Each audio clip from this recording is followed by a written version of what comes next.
tarixin bax varaqla, oxu bir bə bir maraqla.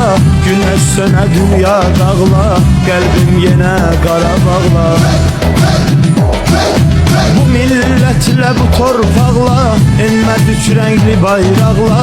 Səslənirəm böyük haqla, mən bu vətənə bağlıyam. Adım mənim iftixarım, sən mənim fəxrim, vüqarım. Dədəm Qorqud yadigarım, Azərbaycan, Azərbaycan. Adım mənim iftixarım, sən mənim fəxrim, vüqarım. Dədəm Qorqud yadigarım, Azərbaycan, Azərbaycan.